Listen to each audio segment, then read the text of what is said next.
everybody, thank you for watching the video. As you can see, this is my deadlift training video for January 20th, 2016. And today called for 600 for 5 actually, but I only got it for 4. And as you can see from the video, I was a little frustrated about that, going through the remainder of the sets for the workout. But I can't really let that beat me up, even though it's the end of the training cycle. I cannot carry that over into the preparation for the rest of the competition, and definitely going to stay positive and just carry over that intensity and just keep pushing. Some of the factors I believe that could have been the possibility of why I didn't get the 5 reps and I only got 4.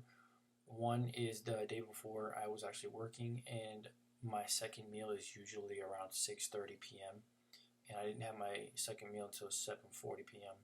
So pushing a meal an hour back, over an hour and 10 minutes back, it definitely plays a factor into. It could play a factor into why it affected today. Also, I didn't really get that much sleep. I slept about 4 to 5 hours in total because I woke up and then I went back to sleep, and then I woke up again. So.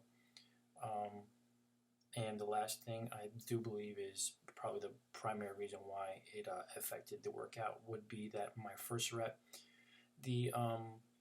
going into the first rep, my rhythm was off.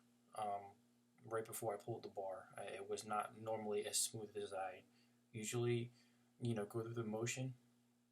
And I do believe that's because I was overanalyzing the first set, so determined to get that, and I feel like it was the overanalyzing that affected me. And you don't want to overanalyze, you just want to do it, because if you overanalyze, you get distracted, and it can affect you in many different areas, and it could be like a domino effect. And as you can see, the first rep, obviously out of rhythm, threw off the rest of the tempo for the remainder of the set. So I believe the first rep is very crucial into the set. I feel like it sets the pace, it sets the tempo, and determines how your set's going to go. So definitely want to look back at the video and make the minor tweaks and adjustments to make sure that it doesn't happen again. And actually, I did do that, and in my second set, I hit the 600 for 2 as planned. And you can definitely tell right off the bat that the tweak and the adjustments were definitely made. So at least it wasn't something that was a recurring factor and didn't affect me the remainder of the workout. So on the third set, I was supposed to be scheduled for 6:45 for 1, but due to the first set not going the way I wanted to, I figured I'd drop the weight down just 10 pounds and not push it, because I felt that it was obviously, I'm not there yet based on what I was scheduled to do. But actually, it went up a lot smoother and a lot faster than the last time I did 6:35 for 1, when I did 600 for 4 on the last training cycle. So that's a really good sign. I feel like, honestly, if I put the 10 more pounds, on there to get the 645, I probably would have got it. It would have been a grinder. So I'm pretty sure I would have got that. I'm not really trying to throw numbers out there. It's not what I did, but I feel based on the 635 and how smooth it went up, I feel like it definitely would have, 645 definitely would have been possible, which is also really actually a good sign, which is something I could definitely take away from this workout.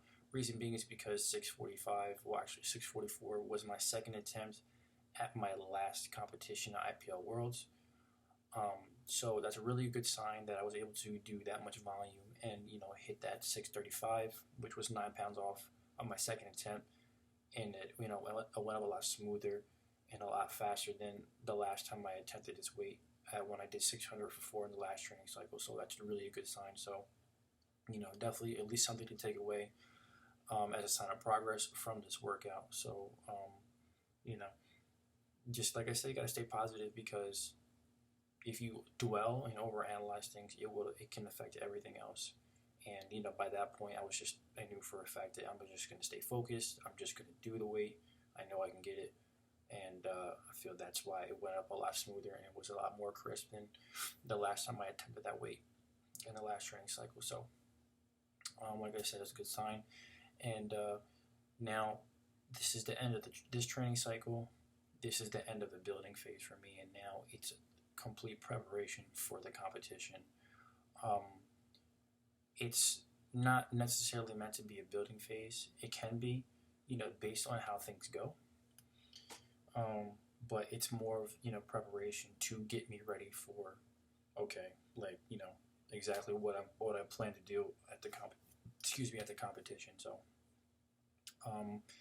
it's only going to be a 3.5 week period of preparation, and the volume's going to stay the same. It's I definitely wanted to save all the possible energy and strength for the competition, so I could be 100% ready to perform at my absolute best. Because obviously you want to peak at the exact right time, and you want to peak obviously on meet day. So that's what's going to be going on from now.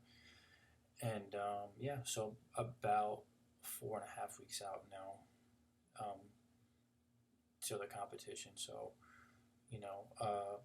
I'm not going to let this bother me, and I'm not going to carry over into the preparation for the competition. I do believe that I can still um, you know perform where I believe I'm going to be able to perform at on that day, and I'm not going to let that bother me. So um, you know, just staying positive and keep pushing forward, and just don't dwell on what didn't happen.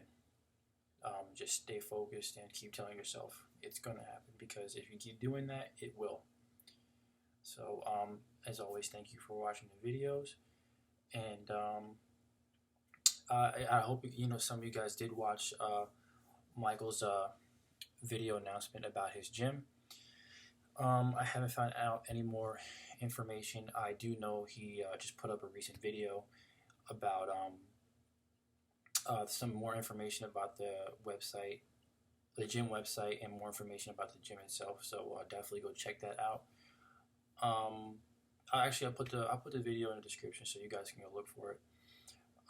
So definitely keep your eyes and ears open for that. Anybody who's in the East Coast looking for a powerlifting gym, definitely a big one coming. So that's definitely a good sign. But yeah, just keep pushing forward, staying positive, and I wish everybody the best. And nothing but PRs for everybody this year. So thank you for watching the video, and take care.